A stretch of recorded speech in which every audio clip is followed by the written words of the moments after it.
they're kind of showing that it's possible with this new generation to break through to the top level. It's not like it's not just the older generation. Okay, not too old, but yeah, not the... Why are you looking at me when you're saying older generation? I feel so old. He's older than I am, so that's okay. Man, I'm the oldest. You're the oldest one here. Oh.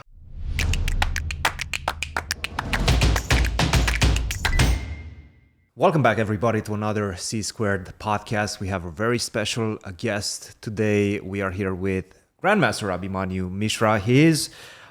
You've been chasing, in fact, a lot of records throughout your very young career. Up to this point, you were the youngest expert at age 7. You were also the youngest Grandmaster in history, beating a very, very difficult record, I have to say. You've achieved that when you were only 12 years, 4 months, and 25 days. I have to say that is just simply incredible. Thank you.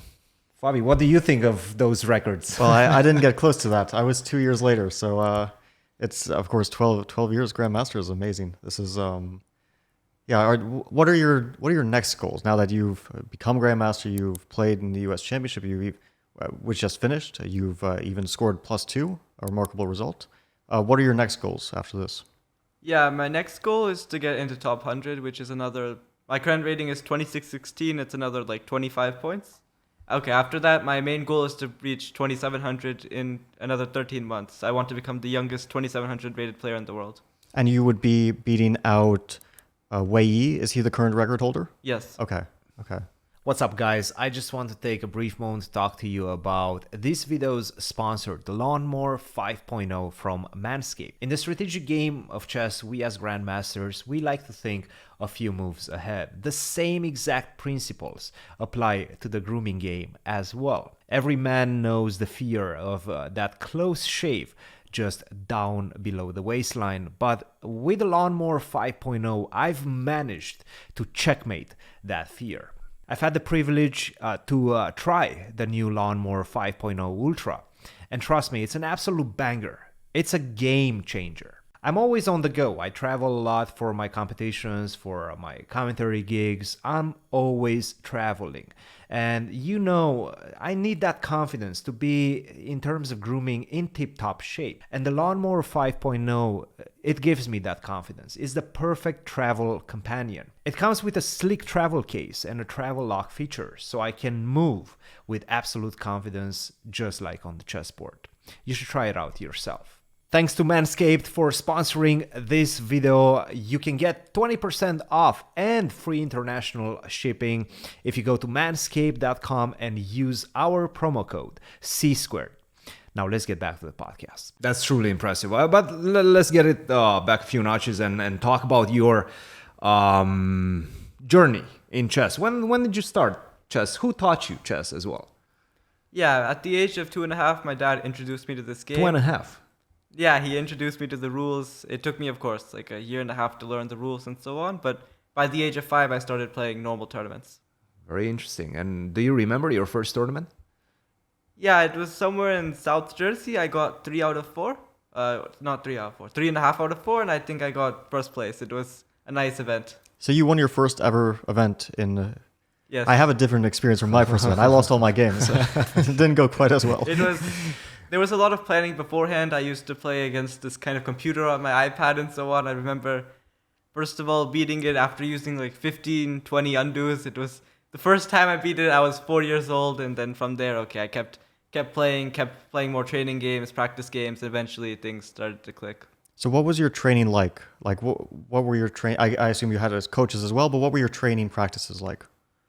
Yeah, okay. Back then, I don't remember too much. It's been a while. But yeah, I used to play some games, do some puzzles online, but yeah, it was very like sort of casual back then. Okay.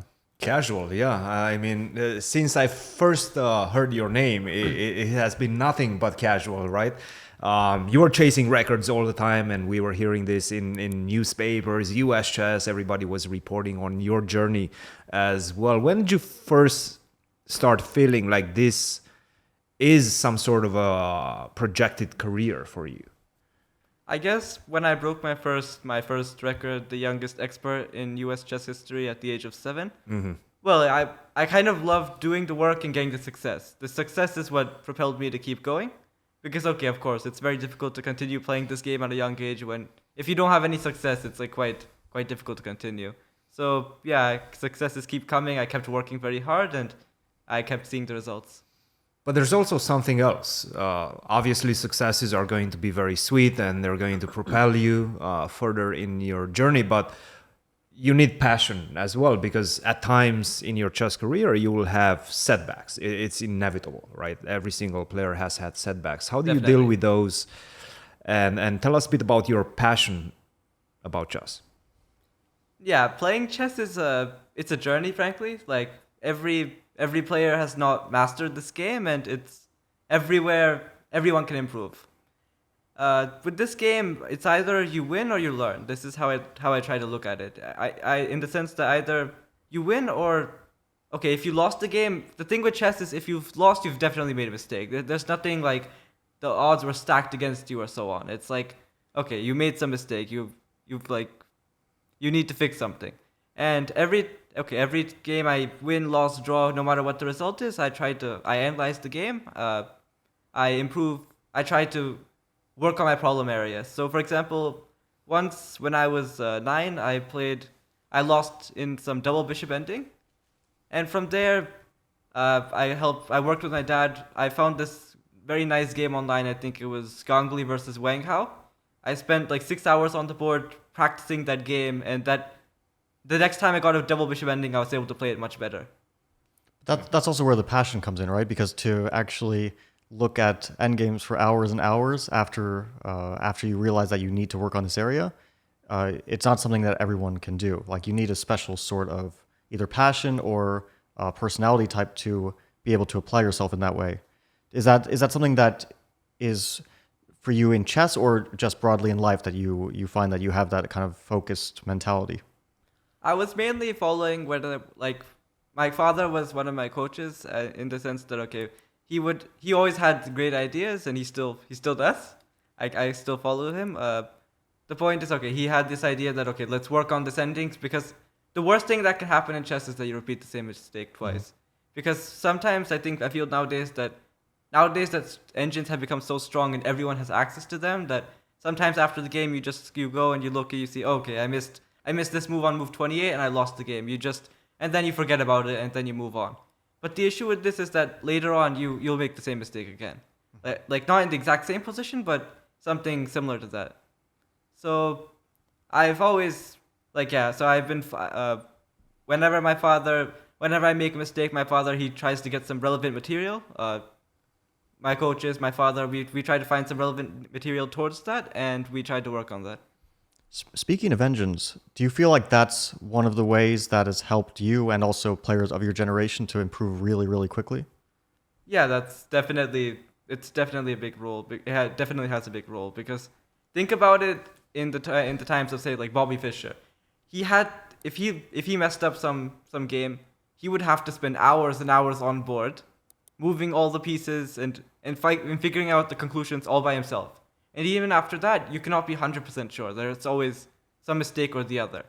Nowadays, with just two clicks, we get like this 3500 rated engine which can solve basically anything.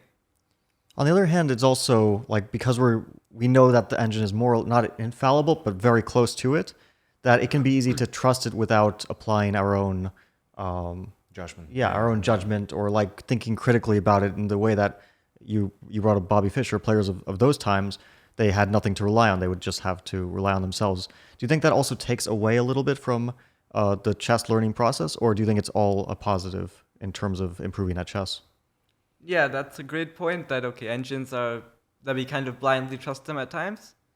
There's many cases. For example, like in chess, for example, you see like an attack that looks dangerous, but then the engine comes along and refutes it. It's of course quite disheartening. But what I think how we should work with engines is that we should try to understand what they're thinking, in the sense that, okay, like if it says the end game is winning and if it's showing a clear path, then we should go with it. If things are going very very far fetched and it's like a bit too much, okay, we can kind of leave it.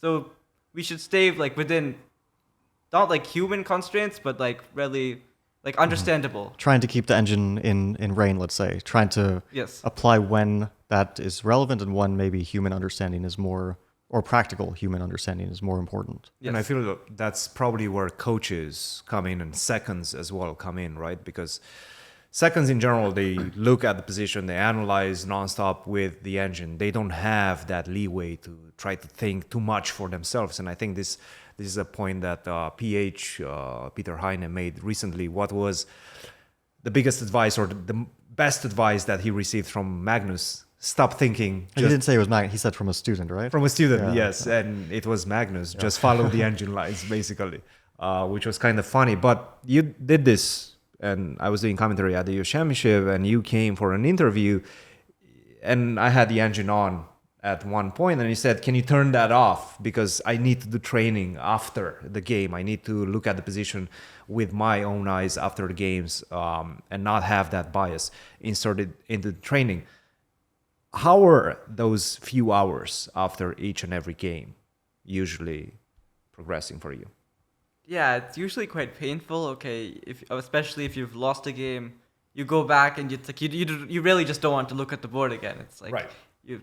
you've messed up the game and now you have to retry it again. But Even if you don't mess up the game, you still thought for like 6 hours, your brain is kind of burning. Yeah, I mean, how do you look at chess and try to actually solve problems for the next 2 hours again?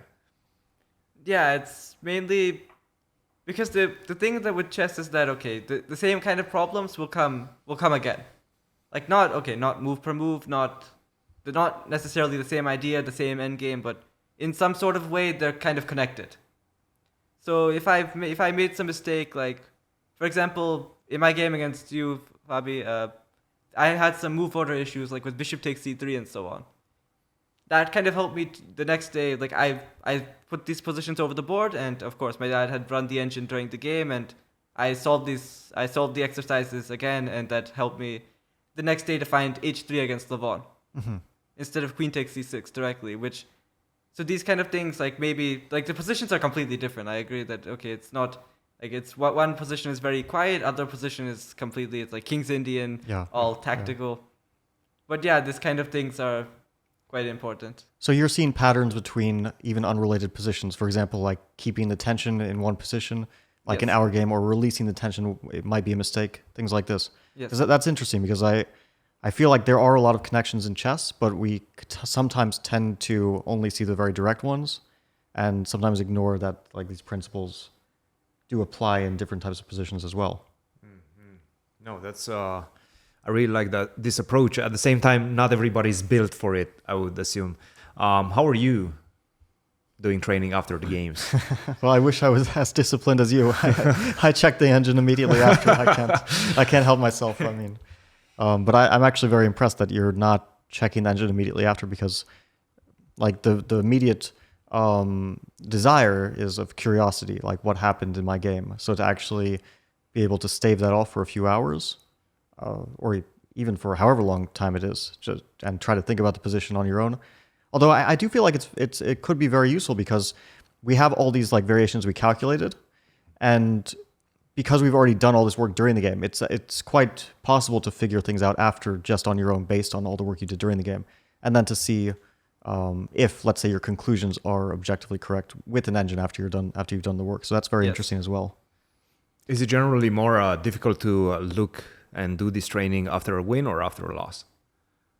Well, it's usually more difficult after a loss, because okay, after a win, well, not always, but most of the time you've made less mistakes, so the analysis will not go on for as long. The thing is, when you've lost, it's like evaluation is dropping, position is worsening. It's more depressing to look at. How about for you? Because I've seen you obsessively look and try to analyze and correct your mistakes, especially after a loss. Well, after a loss, I'm obsessive. After a win, I'm like, okay, job's done. Yeah, Let's chill. After a loss, I get very obsessive, and then I really like want to punish myself. By looking at chess for like the next 4 hours. I remember that, and I keep bringing this game up against Naka. Yeah, that was Norway. That was you spent painful the moment. rest of the night just looking and I trying didn't to fix sleep. that thing. You didn't sleep at all. You just like looked at that position, try to improve that particular line. But speaking of the end of your tournament, because we had this game in the penultimate round, but then you immediately bounced back with a win against a very strong player, one of the best players of his time for sure. Do you generally find it easy to reset after a loss, or to just like shake it off and then to move on to the next game or the next tournament or whatever it is? Yeah, I think this is also a very important skill as a player, that no matter how bad things have gone, to be able to bounce back is kind of necessary, because like no matter how good form you're in, at some point you're bound to lose a game. Maybe in this tournament, maybe in the next tournament, but at some point you're going to lose a game. But the most important thing is that you don't collapse, because the worst thing that can happen is you lose one game, then you lose another, and then you start tilting, and then all of a sudden the whole tournament is over. You're losing whatever you've gained, and so on. I try to go game by game, that this game I messed up, I have next game. Now it's a completely new game. It has nothing to do with the last one. Mm-hmm. Let's just play our best chess and hope this time it goes better. But this must have come to you with experience, right? It probably was never that smooth. Even though if you look at your graphic, it just looks very, very smooth. But tell us a bit about your difficult moments, if you can remember some during your ascent from expert level to international master level to grandmaster level to where you are right now. Sure. One thing with my chess journey is that I've never shied away from playing difficult tournaments. For example, when I wanted to become the youngest international master in the world, I got all my 3D norms through Grandmaster norm events. And this means that, at times, you're not going to have the best tournaments. Like, I think there was a period after I became international master, for 36 games, 4 full tournaments, I couldn't win a single game. It was very painful that, you go to tournament, you lose, then you draw a couple more games, you lose, and then you have to go back home. But I knew that, this thing will not continue forever. Like, I cannot, I will start winning at some point. I kept working on my skills, I kept improving, because whenever you lose in chess, no matter whether it's time trouble or something, it's always a skill issue. That's interesting way to look at it, yeah. Like, there's no such thing as... You don't think about luck, you don't think about anything of that nature. Okay. Like, luck is kind of there a little bit, but the thing is, it's mainly, like, if you're missing something, you can't just say, the stars are not aligned today. Right. Because if you're missing something now, you're going to miss the same thing in, like, say, 3 days. So the thing is that, you have to... If you're missing something, you need to ask, why am I missing this? Like, these kind of things, like... If you miss something very simple tactically, maybe it's some kind of a blind spot that, like, I think recently, like, for example, if you're not able to solve positions where, say, the king is in the center, like, there's some kind of patterns that you're kind of looking. Maybe sometimes you can say it's a bad day, but usually there's some kind of patterns that are correlated. I usually blame my unlucky pen for my losses, and then I change the pen, and then I lose again, and that's how it usually works. Are you superstitious in that regard, or it's all I take responsibility for everything type of thing? Well, this tournament I had a very lucky purple shirt. So there's some superstition right there. Yeah, okay. A little bit. We're getting there. I think the first game I wore it was against Ray. I won that game. Then I wore it against both of the Sams. I won both of those games too, and then I wore it against Fabian. Things didn't go so well. So yeah, maybe it's your skills and not the shirt after all. Perhaps. Other than that, I'm like religious. I'm with Hindu. Before every game I do a short prayer that helps me focus during the game and so on. Stay centered. No, I like that. I think that's definitely important. We hear about elite athletes always have something that centers them, that gives them stability in this type of difficult moments. Some of them meditate before a big competition. Some of them try to clear their mind somehow. Some of them attribute successes, failures to a higher power, and that keeps them going, right?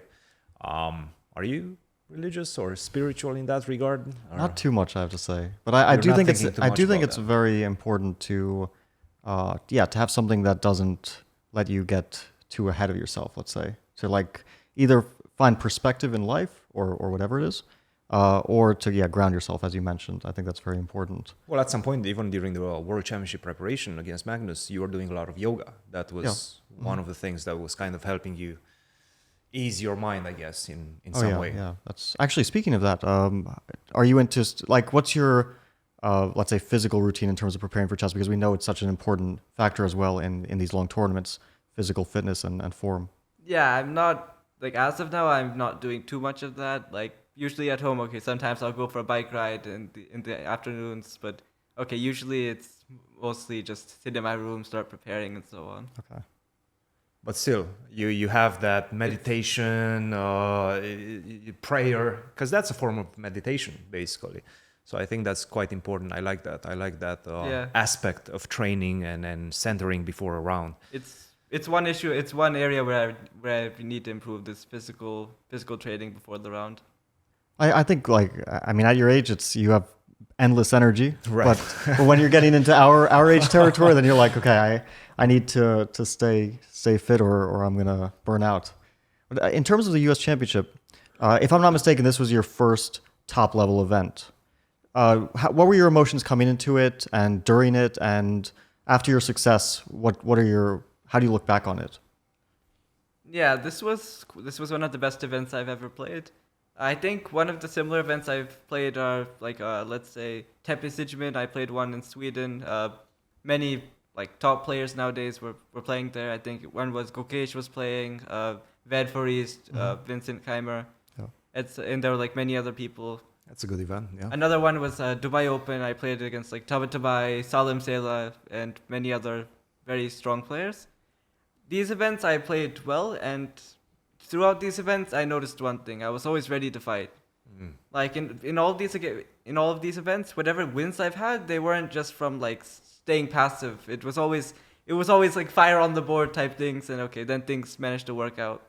Like in Tepe I had like two worse positions, but I managed to set in both of them. The board was literally like wild tactical complications, and things turned out my way.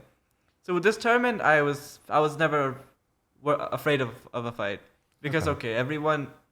I also knew in this tournament that I was one of the lowest rated, so everyone would try to beat me, because okay, if one wants to win this event, you need to beat all the people in the lower half.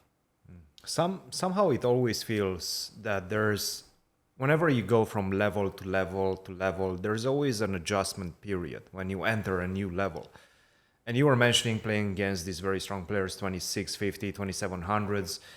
They are one level above your rating, right? So at least in your mind, even maybe objectively it's not the case, they're still considered to be stronger than you. How do you adjust to that when you have to perform against these strong players?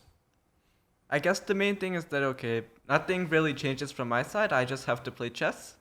And the pressure is kind of more on them to prove something. That, okay, they're higher rated, they have to protect their rating, sort of. And I'm just here to play a game. Okay, whatever happens, happens. Do you remember those moments when you were climbing? Actually, one of your game against Sam Shankland reminded me of a bit of a game I played, because I used to play this French a lot myself when I was a kid, and especially the win-over French. And so I often got these structures where I'm very passive and waiting, like you had that you basically couldn't do anything. You just had to wait and wait and wait. And that's one of like the most difficult skills in chess, being able to just sit there knowing for the next 5 hours I'm sitting here, I have to defend this position.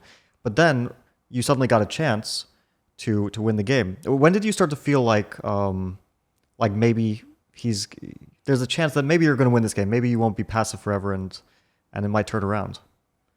Yeah, actually that was quite a sad game, frankly. Like you're right, it's very difficult to just sit there and wait. Your opponent can do anything he wants. Like his king was on, I think, like D1, he brought the king all the way to G2 and so on. I just have to keep waiting. Queen C6, Queen A4, Queen C6, Queen A4.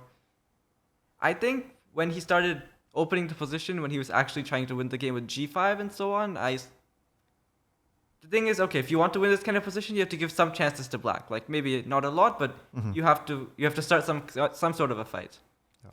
And after that, of course, I didn't play that perfectly from there on. We were in the second time control. I kind of got quite low on time, like 6 minutes. I started this counterplay on the queen side with like rook b8, and so on. I played a5, b4. And things became quite complicated, and I was very happy that, okay, at least, okay, I'm down on time. Like, everything in my position is maybe not optimal. Still fighting for my life, but at least it's much more, it's much more double-edged. Yeah. Yeah, it's opened up, and suddenly one mistake, actually, as it turned out, right? Yeah. He, once the position became equal, like you immediately got a winning position, right? As soon Yeah. as things opened up, and then he missed this knight fork. I assume at least that's what he missed. I believe so, yeah. And then he had this miracle at the end. But I mean, how would you find this unless you know that it's there? Like, it's just such a random chance that white got. Yeah, this is also another issue with chess, is that, like, when the tide changes, to keep your cool is quite difficult. Like, for example, he was pressing throughout the whole game. I had no active moves. Then all of a sudden, everything had become much better for black. Now, to keep his calm and, like, make sure that, okay, there's no tricks and so on, like, he played bishop x7 quite quickly, and then all of a sudden I was winning. And after you go from winning to losing, it's your instinct is just play a couple moves and just, okay, if it's a draw, I make a draw. Otherwise, okay, if I lose, I'm just going home now. Yeah, you lose your sense of where you are in the game. It's like the shift is too Momentum drastic. shift. Yeah. Yeah. Do you feel like you handle that well, like trend shifts during the game? Because that's a huge part, I think, of chess, is being able to sense when the trend is changing, when suddenly you're the aggressor, or when you suddenly have a chance to win the game. Do you feel like that's one of your strengths, that you can feel like the momentum of the game well? Yeah, I think it's one of the areas I need to work on. Like, one of my games against Hans, I think round 4. Mm-hmm.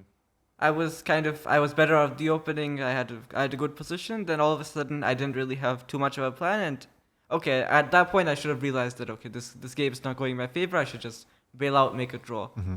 But what happened was I kept queens on the board. Then within a couple moves, I offered a queen trade.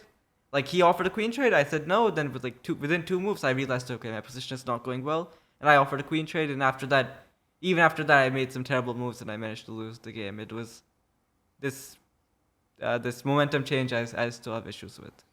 Yeah, and I remember your guys' game when the momentum shifted a little bit. Obviously, it was a very bad position for you, Abhimanyu, out of the opening, out of the middle game, but then that queen b4 came. And even when we had the interview afterwards, you were concerned that you might have lost your advantage along the way. How did you deal with that? Well, I wasn't sure how much of the advantage I lost, but I knew that I went from, like, basically the game should be over if I just make a few more accurate moves. And then, yeah, then knight c4 comes, my queen is trapped, and suddenly I have to start to calculate again when I didn't really have to. But that game was interesting in terms of trend shifts, for sure. Luckily, I didn't, like, ever spoil it objectively. But yeah, it was, I could feel that you sensed that this is like, because actually you were about to make, after queen b4, you were about to play rook d7. And I was thinking, oh, thank God. Thank God, yeah, I've escaped. I've escaped. And then you noticed at that moment that knight c4 was a possibility, right? And then obviously you quickly played it after you noticed it. Yeah, but being able to keep your calm in that moment, like, it's very simple. You just make, like, one wrong move. I get a lot of more counterplay, but of course it feels nice when you're the defender. You start lashing out. Okay, it's like your position finally becomes better. But okay, you never really let me have another chance in that game. But you still feel at least you're getting some practical chances. Yes. Maybe not objective chances, but practical chances you definitely get. And against a lot of players, you would have been able to turn things around in that game for sure. Yeah, it's nice. Like, you've been defending the whole game. Okay, you're, like, completely dead lost. Then all of a sudden your pieces start going forward. His pieces start retreating, and okay, like, maybe something might work. Mm-hmm. But of course, this is the thing with the top of the top. They don't give you second chances. Yeah, absolutely. No. What else should we be talking about? Burnout. That's actually a thing I want to talk about with you, because at some point you did encounter a roadblock in terms of your rating ascension, and this seems to have been a very important thing for you. You chased the expert record, you chased the Grandmaster record, now you're chasing the 2700 record. But what happens when you have those roadblocks in your path? When, you're not losing a lot of rating, but you're not also gaining a lot of rating. Things seem to be a bit stale in your ascension. Yeah, this happened. I was at the range around 2550 for close to a year. Mm-hmm. The thing was, okay, I knew that, okay, I will go up. Right. Like, if I keep learning new things, my strength will increase. If I keep playing more games, I keep improving my openings. If I keep improving my play in general, then okay, so something has to work. Like this number is an indication of my strength. But did you feel any psychological burnout at that point? Hey, I don't want to look at chess anymore. I don't want to play tournaments. I want to take a break. Did that ever come to your mind? I think it's kind of the opposite when I was stuck. Like I wanted to break this as quickly as possible. That okay, let's move to the next level and then let's see what happens there.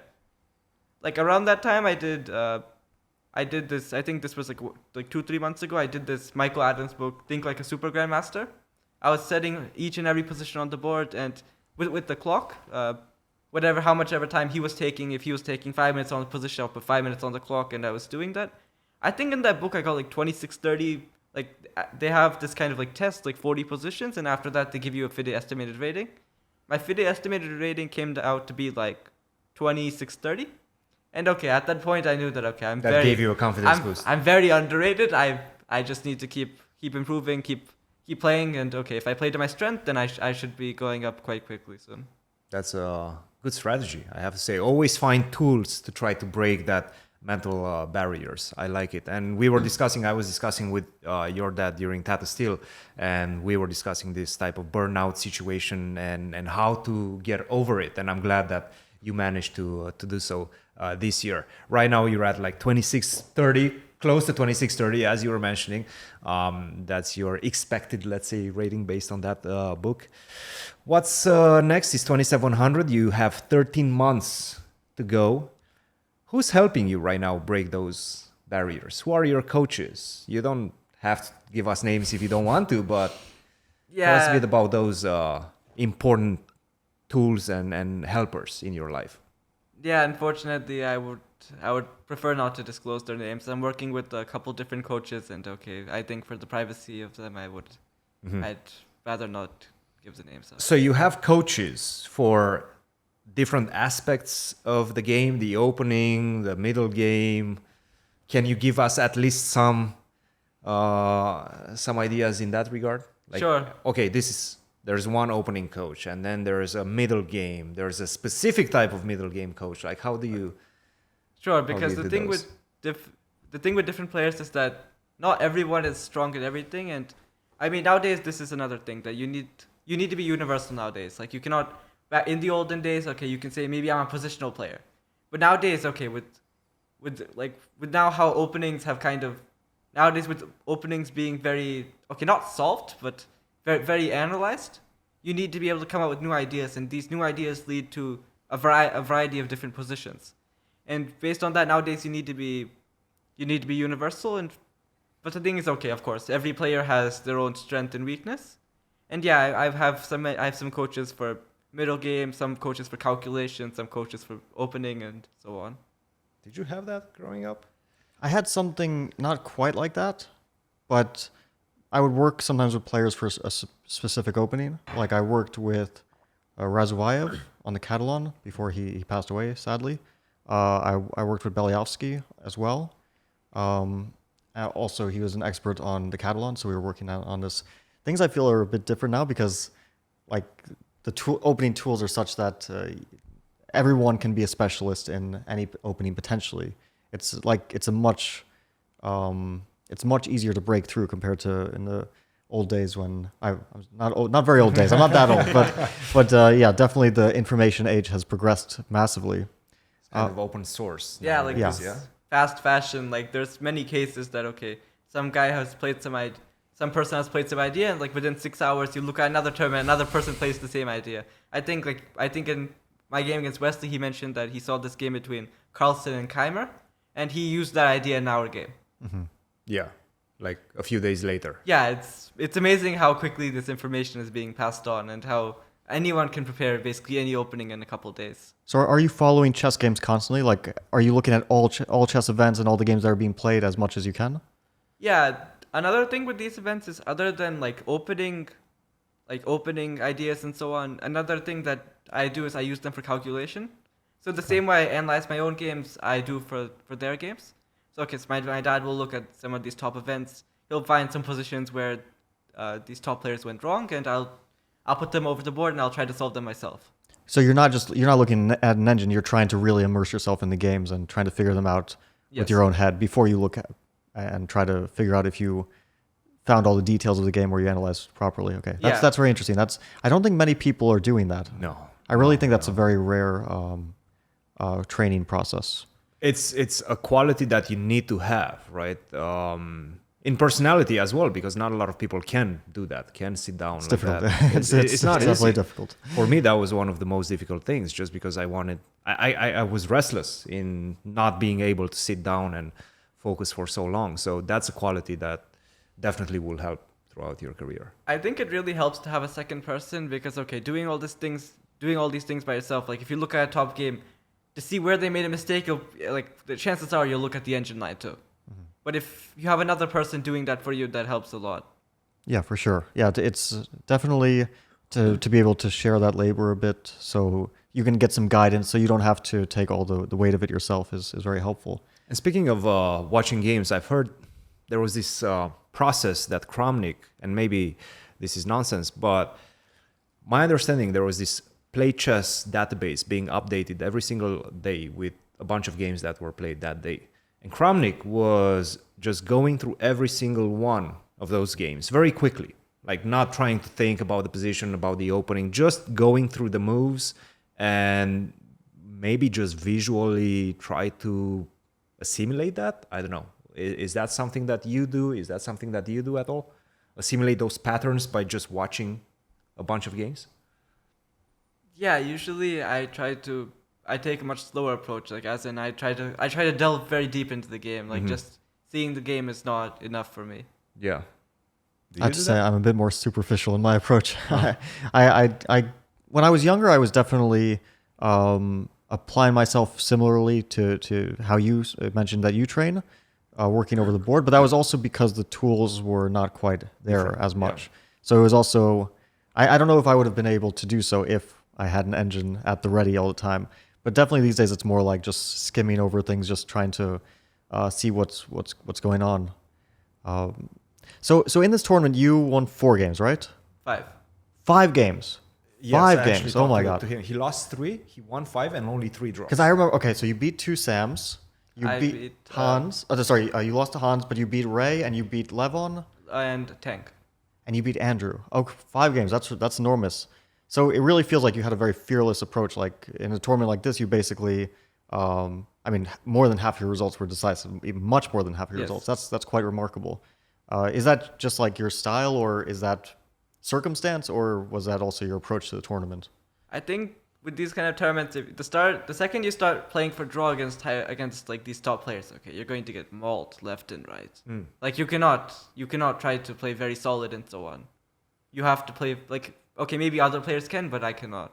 Like I just wanted to have a fight every game because the second things get complicated, if it's a 3 result game. I also know that, okay, I've worked on my calculation in these kind of things a lot, that, okay, things will not go... I'm not that much worse than these guys in these areas, so let's go there, let's have a fight. If I lose, I lose. Okay, next game. I feel that the amount of training that you put in gives you a great deal of confidence going into this type of wars against the best chess players on the planet.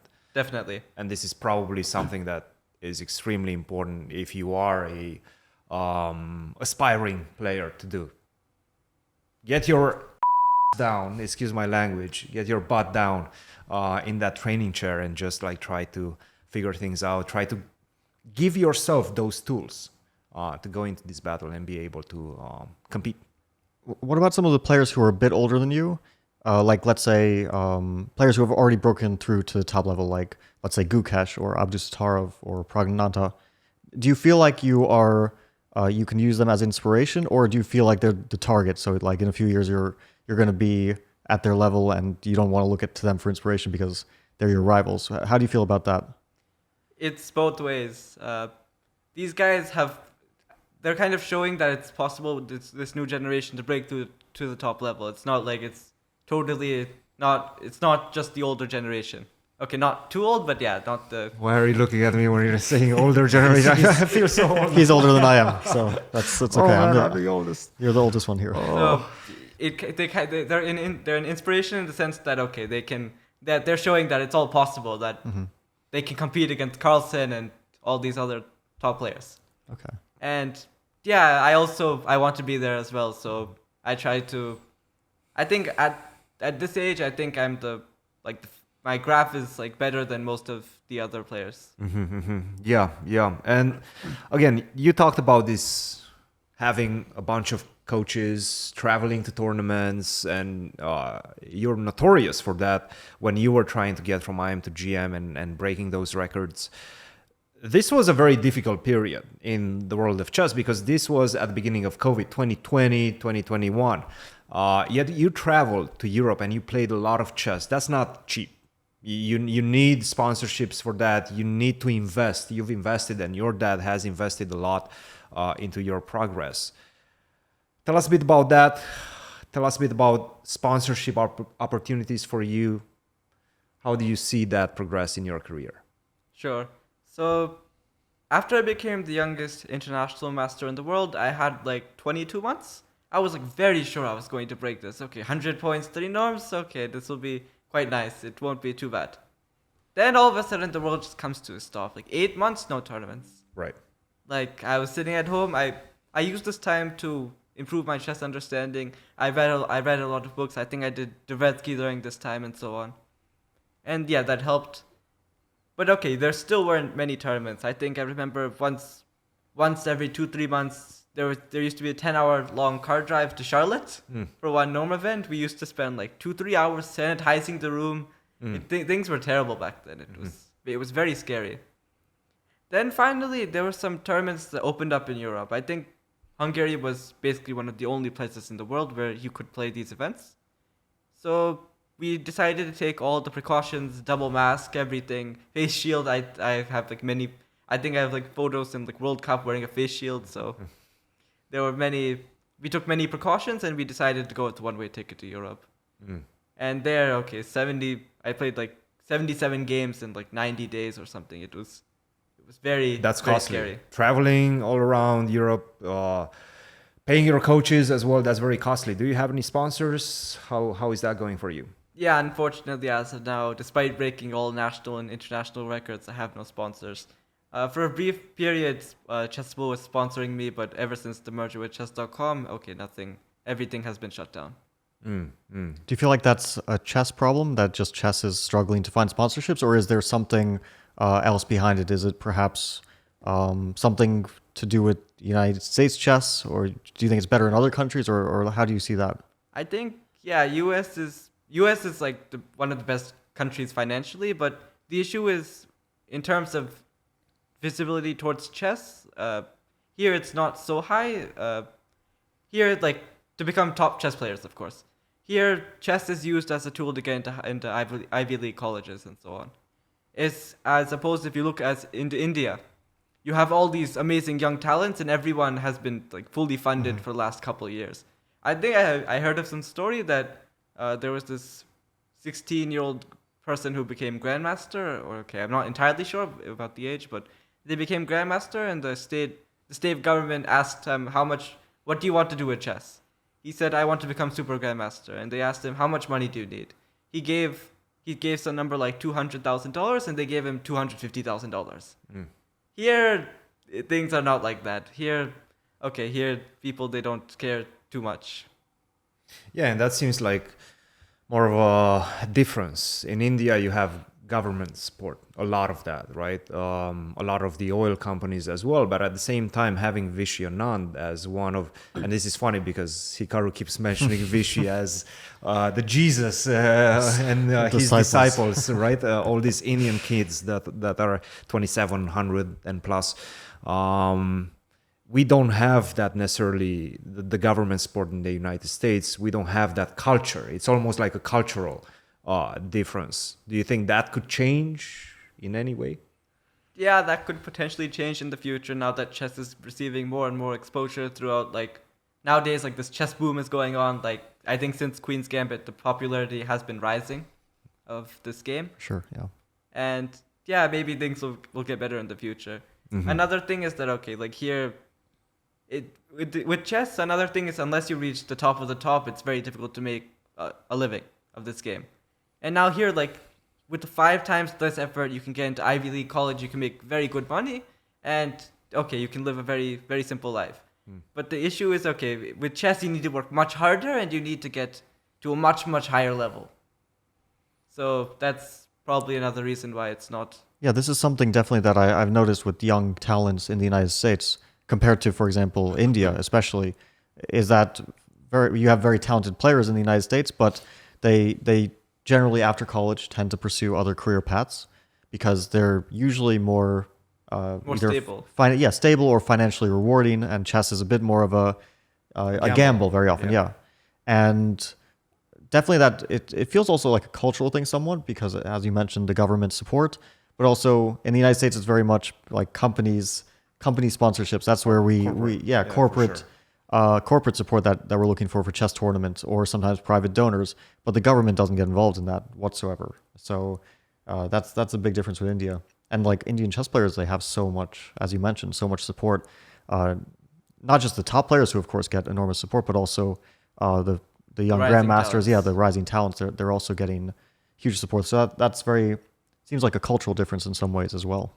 I think so, yeah. And probably it's just about when we manage to get chess as a game involved in ESPN, involved in these like big networks, put it on TV, get a lot of eyes on it. I think that's when we're going to start seeing this trickle down into the corporate sponsorship when it comes to players, individual players as well.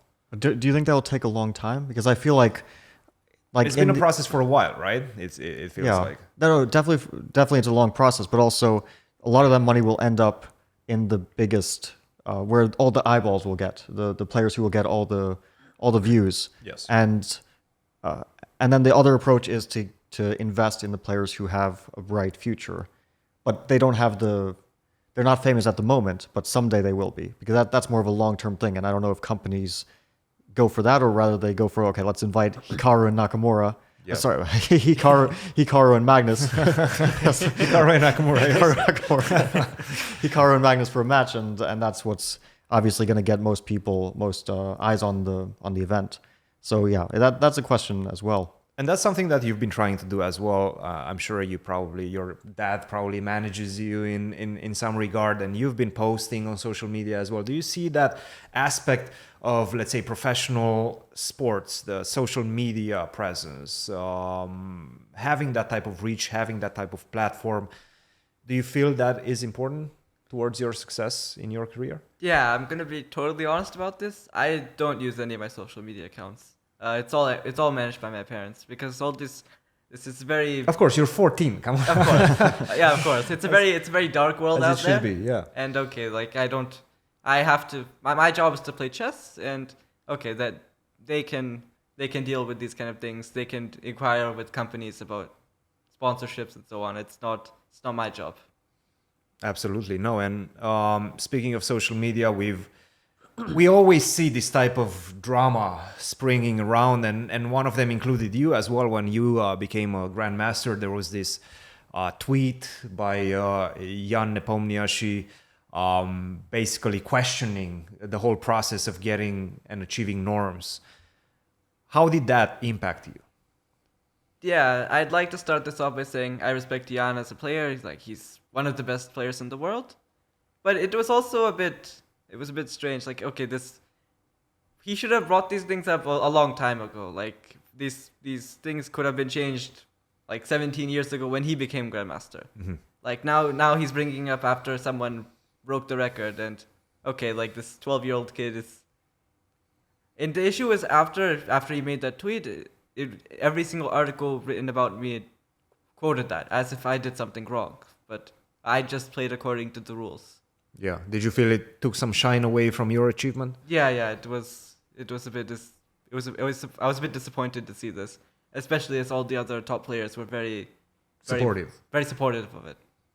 I feel like this is also like it very often happens that there's this question about tournaments, and also like I had this not to the extent that you had it, that it was public, but I also made all my norms in tournaments in Budapest, and yeah, there's always some questions about events.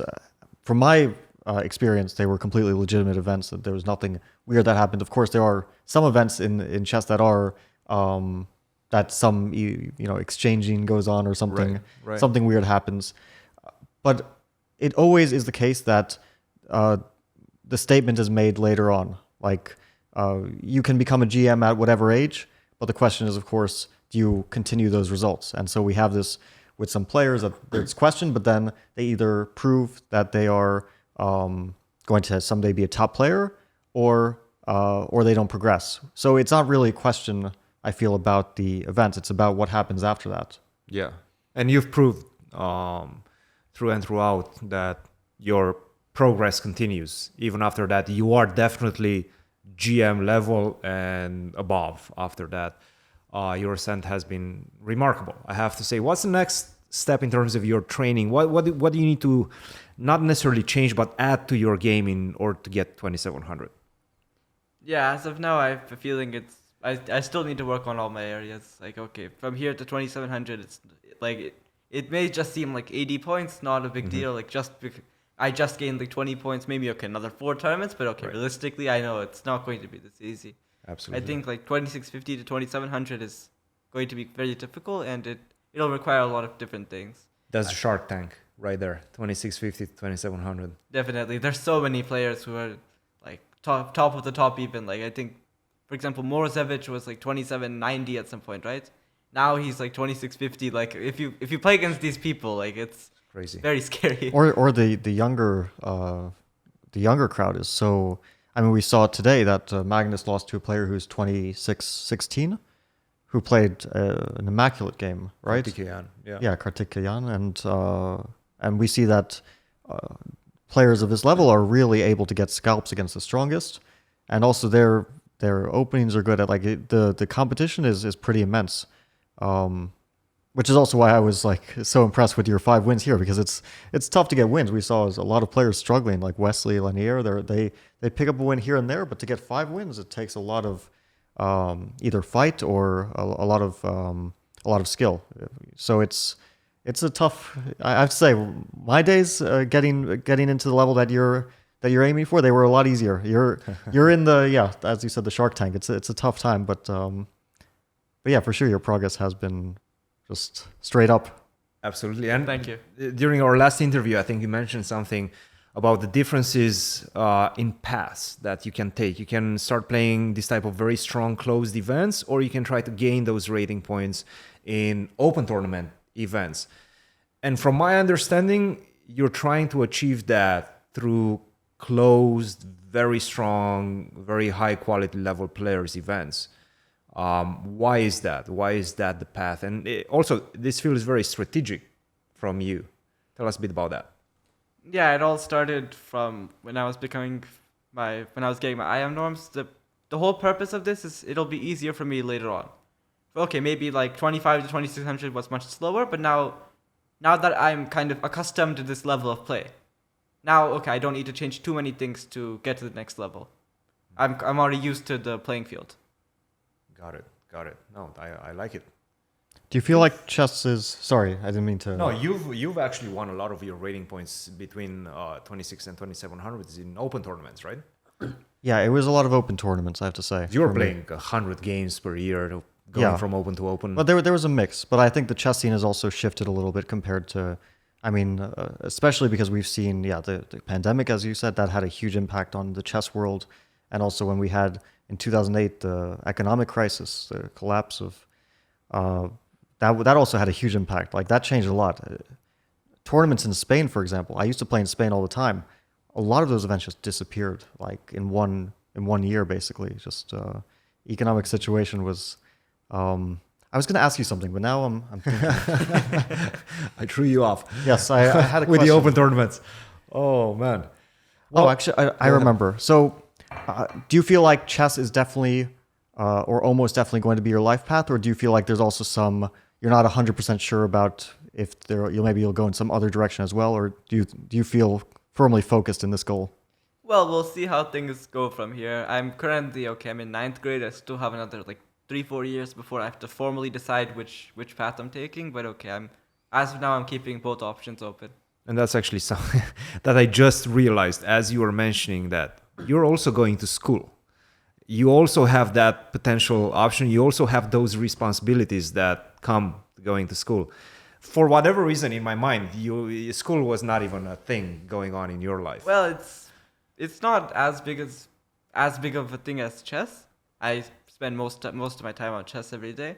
The thing with my school is that I go to an online school. It's Crimson Global Academy. They're very flexible in terms of like timings and such. Okay, if I like for example, I had to come to this tournament. I wrote a mail to my teachers that I won't be able to attend these many classes, and now I'll go back. I'll finish the work, and everything will be back to normal. And the fact that they have this flexibility is very, very good for me. So you still keep that in the back of your mind, because I know a lot of players, your capabilities and your age, they usually go the homeschooling approach, or they just quit school altogether. I think Magnus did that. You basically did that as well. I stopped going to school earlier than, younger than you are now. So I was already at 12. I was not 100% committed, but definitely moving along that path. Yeah. A lot of players in, we were talking to Carissa, for example, a lot of players in the women's event, they're also going to school at the same time. And they were mentioning the difficulty in, like Jennifer also mentioning the difficulty in balancing schoolwork and chess work, because they're both so intensive, especially during a tournament. You have to prepare for your games, and then you also have like this other thing to think about. I can only imagine the difficulty in balancing that. Yeah, it was quite funny. I was playing in Sharjah, Sharjah, and after like 2 rounds, I had to appear for one of my exams. Like on the 3rd day, okay, I had to take a bye. Like I lost 0 out of 2, and I had to take a bye. And I think this is also kind of about bouncing back. Okay, like that day I had to appear for my exams. Things went relatively fine, and okay, from there I actually managed to have a decent tournament. Like I got 4 out of 8, and okay, I got my points back, and okay, I gained some points. It was a nice event. Yeah. No, and going back a few notches, we discussed about the importance of idols, the importance of people to look up to. We were talking about Vichy and all his disciples. You also worked with a legend, Gary Kasparov, the Kasparov Chess Foundation. They helped you, supported you throughout your career. How important were those training sessions, seeing Gary in his element, seeing his passion, his dedication, his burning fire still, even after he retired? How important was that for you?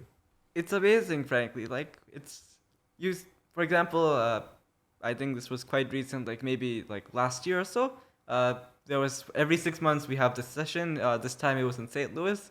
So there was like a TV in like, I think like the right corner. It had some Queen Knight ending. Like okay, there was some videos of like St. Louis Chess Club playing on repeat, and there was this Queen Knight ending. And then okay, Gary looked at the position, and okay, we were showing our games and so on, but you could tell for the next hour or so he was very tense. He was like he was very concentrated on the puzzle.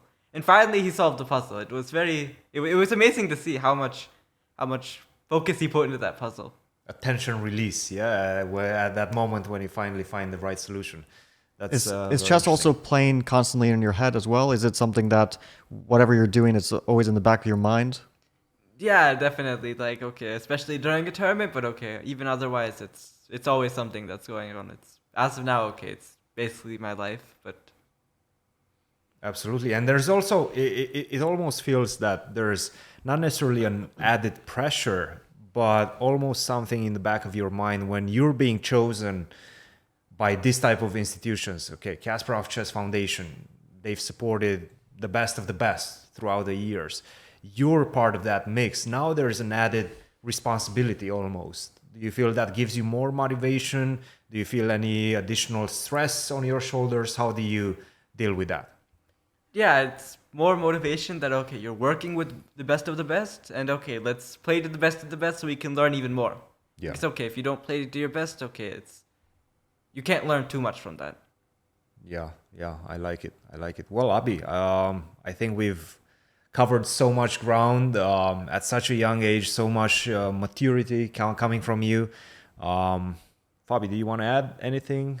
Or No, I just want to say it was a pleasure to talk to you today, and Same. also thank I you. look forward to our games in the future. I'm sure that we'll be playing each other quite a bit in the coming years, so that'll be exciting, and I look forward to it. Abhi, anything you. you would like to add? Any thanks to your supporters? Sure. Anywhere they can find you? Tell us. Tell us Sure, more I'd about like that. to thank everyone who supported me in this journey, from my friends to my family, to the people who watch my games online. Thank you, everyone, for everything. Your support means everything to me. Awesome. Well, cheers, guys. See you in the next video.